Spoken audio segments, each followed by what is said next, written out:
नमस्कार। आज हम बात करेंगे अजय शर्मा के एक बहुत ही दमदार नॉवल दो गज जमीन के बारे में। देखिए, ये सिर्फ एक कहानी नहीं है, ये तो एक सवाल है। एक ऐसा सवाल जो सीधा हमारी इंसानियत की जड़ों तक जाता है।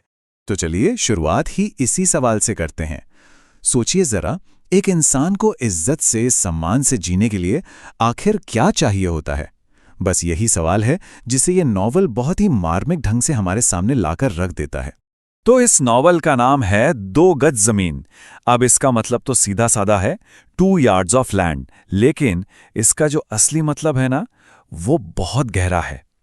असल में ये प्रतीक है इंसान की सबसे बुनियादी जरूरत का, एक अपनी जगह होने का एहसास, अपनेपन का, सुरक्षा का, और हाँ, आखिर में एक सम्मानजनक अंतिम आराम की जगह का।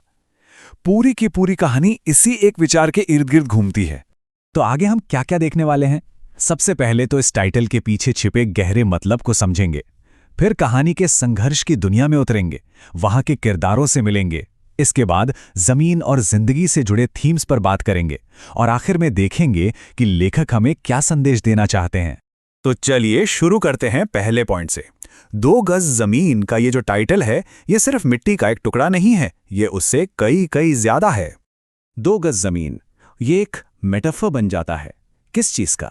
बुनियादी मानवाधिकारों के लिए लड़ाई का, अपनी पहचान के लिए लड़ाई का, और सम्मान के साथ जीने के हक की लड़ाई का। मतलब ये महज जमीन नहीं, ये किसी के होने का, उसके अस्तित्व का सबूत है। अच्छा, तो ये तो हुई प्रतीक की बात। अब आगे बढ़ते हैं और देखते हैं कि कहानी में ये संघर्ष कैसे शक्ल लेता है। ये कहानी की कैसी यात्रा है जहां उम्मीदें बनती हैं, टूटती हैं और फिर जुड़ने की कोशिश करती हैं। तो देखिए, कहानी शुरू होती है एक उम्मीद के साथ। किरदारों का अपनी जमीन से गहरा एक मजबूत रिश्ता है। लेकिन फिर क्या होता है? धीरे धीरे समाज और पैसे की ताकतें उनकी सुरक्षा पर हमला करने लगती हैं। और फिर कहानी एक ऐसे मोड़ पर पहुंचती है जब जमीन बचाने की ये लड़ाई सीधे सीधे जिंदा रहने की लड़ाई बन जाती है। और आखिर में कहानी ये दिखाती है कि इस पूरी लड़ाई का इंसानी जिंदगियों और रिश्तों पर क्या असर पड़ता है। पर सवाल यह है कि ये संघर्ष है किसके बीच? तो चलिए अब मिलते हैं कहानी के किरदारों से, वो लोग जो इस लड़ाई के बीचों बीच खड़े हैं। कहानी का जो हीरो है वो कोई सुपर हीरो नहीं, बल्कि एक आम इंसान है।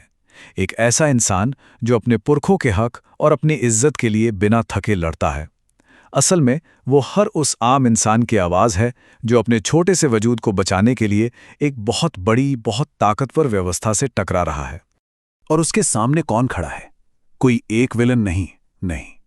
उसके सामने है पूरा का पूरा सिस्टम, उसका लालच, समाज में फैली असमानता। यही वो ताकतें हैं जो इस टकराव की असली जड़ हैं, जो इस आम इंसान को उसकी अपनी ही जमीन से उखाड़ फेंकना चाहती हैं। तो हमने कहानी और किरदारों को समझ लिया। अब जरा और गहराई में उतरते हैं और इस नॉवल की उन परतों को खोलते हैं जिनमें इसके असली थीम्स, इसके मुख्य विषय छुपे हैं। यहाँ ना संघर्ष और जिंदा रहने का एक पूरा साइकिल चलता है। ये चक्र कैसे काम करता है? देखिए, सबसे पहले एक ख्वाहिश होती है एक महफूज जिंदगी की। फिर एक अनफेयर सिस्टम आकर रास्ता रोक देता है। निराशा घेर लेती है, लेकिन फिर भी इंसान की जो हिम्मत है, जो उसका लचीलापन है, वो उसे लड़ने की ताकत देता है। और आखिर में वो जिंदा रहने और सम्मान के मायने ही बदल देता है। इस नॉवल में एक लाइन है जो इस पूरे इमोशन को पकड़ लेती है। एक किरदार कहता है, ये मिट्टी सिर्फ मिट्टी नहीं, मेरे पुरखों का पसीना है, मेरी पहचान है। सोचिए, ये लाइन बताती है कि जमीन से जो रिश्ता है वो सिर्फ कागजों या मालिकाना हक का नहीं होता, वो इमोशनल है, स्पिरिचुअल है। ये नॉवल एक साथ दो बिल्कुल अलग दुनिया दिखाता है। एक तरफ है सामाजिक भेदभाव का घना अंधेरा, जहां सिस्टम को गरीबों की कोई परवाह नहीं, जहां ताकतवर लोग कमजोरों को कुचल रहे हैं। लेकिन उसी अंधेरे के बीच इंसानियत और हमदर्दी की छोटी छोटी रोशनी भी है। किरदारों के बीच दया के कुछ पल, एक दूसरे को सहारा देने के कुछ लम्हे। तो इन सब के बाद सवाल उठता है कि लेखक का आखिरी संदेश क्या है और आज के समय में इस कहानी के क्या मायने हैं। तो इस कहानी से हमें जिंदगी के कुछ बहुत जरूरी सबक मिलते हैं। पहला ये कि असली दौलत जायदाद नहीं, इज्जत होती है। दूसरा कि इंसान की हिम्मत कमाल की होती है, वो हर हाल में लड़ सकता है।